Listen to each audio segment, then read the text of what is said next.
Assalamualaikum warahmatullahi wabarakatuh. Saudara-saudara kaum muslimin rahimakumullah. Musuh-musuh Islam tidak ada henti-hentinya memerangi umat Islam. Mereka selalu berusaha dan berupaya untuk merongrong keimanan kita, merongrong keyakinan kita. Mereka selalu berusaha ingin mencabut kalimatut tauhid yang tertanam dalam hati kita. Berbagai macam pendapat, berbagai macam argumen, berbagai macam pemikiran-pemikiran telah dilontarkan. Pun juga kita bisa lihat di berbagai macam media, di koran, di majalah, dan di dunia internet yang mempermudah merusak moral dan akidah kita. Maka saudara, apabila kita tidak bisa berhati-hati, apabila kita tidak bisa memfilter dan tidak bisa menyaring pemikiran-pemikiran dan gaya hidup yang kian berkembang, maka bukan hal yang tidak mungkin kita akan terjerumus dalam kesesatan dan kehinaan. Na'udzubillah, summa na'udzubillah. Saudara kaum muslimin rahimakumullah, Anda perhatikan betapa musuh Islam sangat gencar sekali menyerang umat Islam. Saudara, kita memang tidak diserang seperti saudara-saudara kita yang berada di Palestina. Kita juga tidak dibombardir seperti saudara-saudara kita yang berada di Irak dan Afghanistan. Karena memang kita sekarang tidak diserang secara fisik, tapi kita diserang melalui pemikiran. Mereka memang tidak menyerang raga kita, tetapi mereka menyerang jiwa kita. Mereka memang tidak memaksa kita keluar dari agama Islam, tetapi selalu berusaha bagaimana sekiranya kita tidak mau terhadap ajaran agama Islam. Namun sangat ironis sekali, kita justru bangga diserang oleh musuh-musuh Islam. Coba Anda perhatikan, saudara-saudara kita di Palestina menangis karena rumah-rumah mereka dihancurkan. Tetapi kenapa kita justru tertawa? Saudara-saudara kita di Afghanistan susah disebabkan karena tempat ibadah mereka dihancurkan.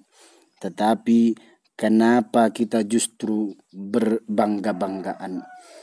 Saudara-saudara kita di Irak bersedih karena negara mereka dilulah lantahkan. Tapi kenapa kita justru berbahagia? Kalau orang Palestina diserang, maka mereka berani berperang dan rela mati syahid. Maka kita kenapa justru bangga diserang oleh orang-orang Yahudi yang memang betul-betul musuh umat Islam. Musuh Islam telah menyerang kita dari berbagai macam sektor, dari berbagai macam lini. Mereka telah memporak-porandakan kekuatan Islam. Mereka telah memecahkan persatuan umat Islam. Mereka telah menghancurkan umat Islam. Mereka telah mempermainkan dan mengobok-ngobok umat Islam. Saudara-saudara, bangsa kita telah babak belur diserang oleh Yahudi dan Nasrani. Di bidang keagamaan telah muncul golongan-golongan aliran sesat, pemikiran-pemikiran yang mencoba merusak tatanan ajaran Islam.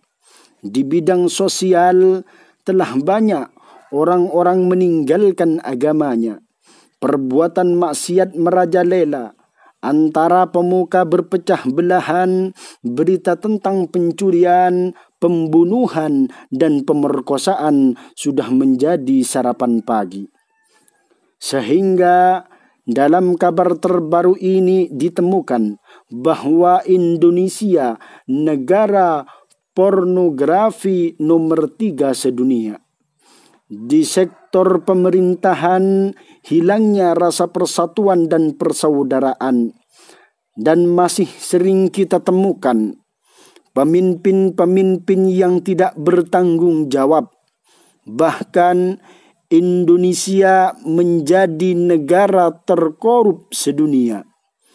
Di sisi lain kita melihat berbagai bencana telah menimpa bangsa kita dan berbagai macam persoalan lainnya yang masih belum terselesaikan.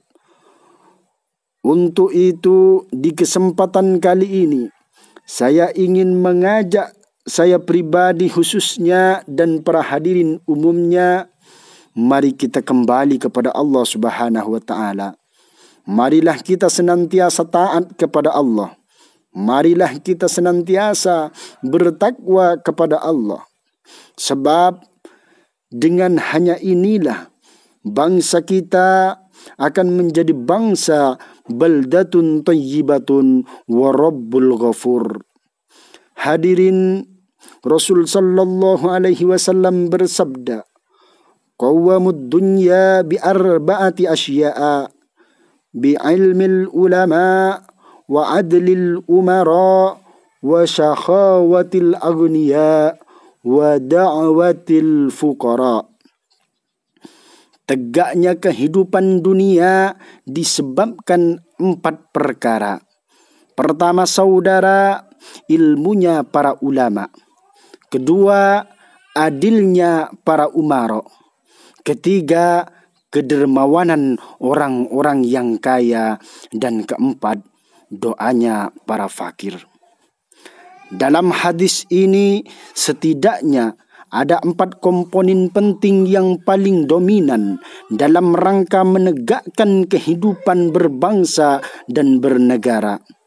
1, ilmunya para ulama. Karena tanpa daripada ilmunya ulama, maka celakalah orang-orang yang bodoh. Kedua, adilnya para umara.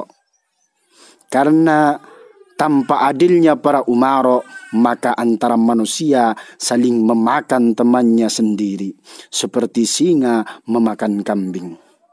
Ketiga, kedermawanan para agnia. Karena tanpa kedermawanan para agnia, maka celakalah orang-orang yang fakir. Keempat, doanya para fuqara. Karena mereka tanpa doanya para fuqara, maka hancurlah langit dan bumi ini. Saudara, mungkin hanya ini yang dapat Al-Fakir sampaikan. Kurang lebihnya mohon maaf akhiran. Assalamualaikum warahmatullahi wabarakatuh.